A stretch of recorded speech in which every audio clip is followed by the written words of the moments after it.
Camp నుంచి తిరిగి వచ్చాక వాళ్ళ అమ్మ వాళ్ళని ఒకసారి భోజనానికి పిలిస్తే ఓ పని అయిపోతుందేమో. ఒక పని అయిపోద్దని కాదు, మన పని ఫినిష్ అయిపోద్దామని భయంగా ఉంది. అదేమిటి? మేము పలకరించడానికి వెళ్తే మా మీద పడి రక్కేసినంత పని చేస్తారా వాళ్ళు? అయ్యో, వాళ్ళకి బొత్తిగా సంస్కారం లేదత్తయ్య.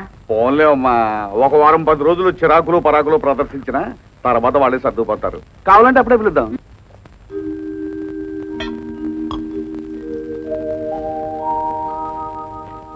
వచ్చి భోంచేయండి అత్తయ్య. ఏమ్మా, మమ్మల్ని అందరినీ లేపేయడానికి అన్నంలో విషం పెట్టావా? భోంచేయండి అంటున్నావు. మీకు విషం పెట్టడానికి నేనేం రాక్షసుని కాదత్తయ్య. అంటే మే రాక్షసులమా? ఈ మాయదారి మళ్ళీ మన వాడికి ఏ మందు పెట్టిందో గాని. అత్తయ్య నోర్మై, మా తమ్ముడిని మాకు కాకుండా చేసినందుకు నిన్ను కట్టుకోకుండా నరికినే పాపం లేదే. మీరెన్ని తిట్టినా పర్వాలేదు, దయచేసి వచ్చి భోంచేయండి అత్తయ్య. ఏమో ప్రేమ కారిపోతున్నట్టు తినండి అంటున్నావు. ఇక్కడికి వచ్చి చూస్తే ఏమో 4 కూరలు చేసినట్టు ఎండిపోయిన ఈ అన్నను కూరలను.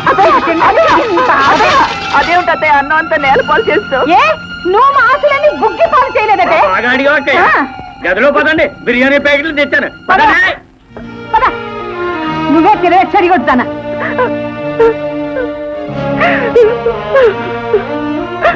జరిగింది తలుచుకుంటే సిసి నేను తోలే కోరిక నా బుర్రెట్టి సావాలనుంది. నువ్వెందుకు చావాలరా తమ్ముడు? బతుకుండి ఏం చెయ్యాలటక్క? వాడు దాన్ని పెళ్లి చేసుకున్నంత మాత్రాన అయిపోయిందట. దాన్ని ఇంటి నుంచి తరిమేసి నీ కూతురి నా కోడలుగా ఎలా చేసుకుంటానో చూడరా. సరే, మీకు చెప్పకుండా నేను రాధను పెళ్లి చేసుకున్నా, అందుకు సంజాషి నన్ను అడిగితే నేను చెప్పేవాడిగా, దానికి తను హింసించడం అలాని ఆవిడ గారు చెప్పమందా? ఏ తన అన్నం పెడితే మేము 4 కేసు కొట్టలేదా? అవును కొట్టాను. ఏంటి? ఆ పరమేశ్వరరావు గారు పలకరించడానికి వస్తే ఆయన అవమానించి పంపించలేదా? తండ్రి నారాయణమూర్తి, ఎక్కడున్నావురా?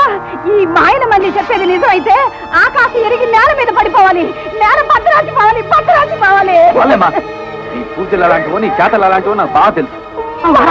ఒరే తల్లి దేవత లాంటిదిరా. ఆ తల్లి నడిపించావంటే నీ కళ్ళు పోతాయి. నువ్వైనా చెప్పవేంటయ్యా? చెప్పడానికి గారి పద్ధతి ఏదో తెలిస్తే కదే. ఇంకేంటి తెలుస్తుంది? దాని మాటలని మన ఇంట్లోంచి వెళ్ళగొట్టాలని చూస్తున్నాడు.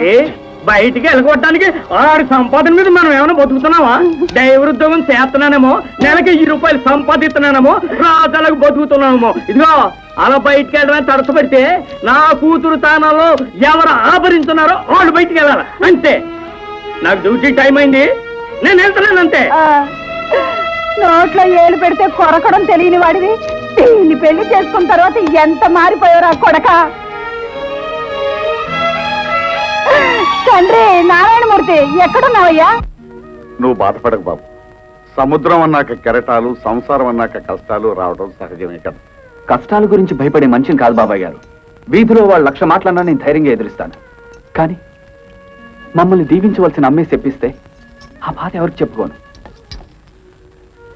నేను ఎప్పుడు ఊళ్ళో ఉండే మనిషినైతే ఎప్పటికప్పుడు ఏదో చెప్పి వాళ్ళకి నచ్చెప్పేవాడిని.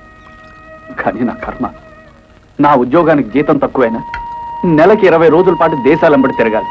డోంట్ వరీ సుధా, నువ్వు క్యాంప్కి వెళ్ళినప్పుడు రాధను తీసుకొచ్చి మా ఇంట్లో వదిలేస్తే ఏ గొడవ ఉండదు కదా. ఏనా? కరెక్ట్, ఈ ఐడియా బాగుంది. వద్దు బాబాయ్ గారు, చేపల తట్ట దగ్గర కూర్చునే వాళ్ళకి మల్లెపూలు వాసన సహించినట్టు మీ మంచితనం మా వాళ్ళు సహించలేరు.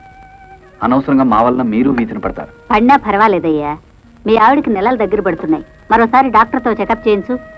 అలాగేనమ్మా.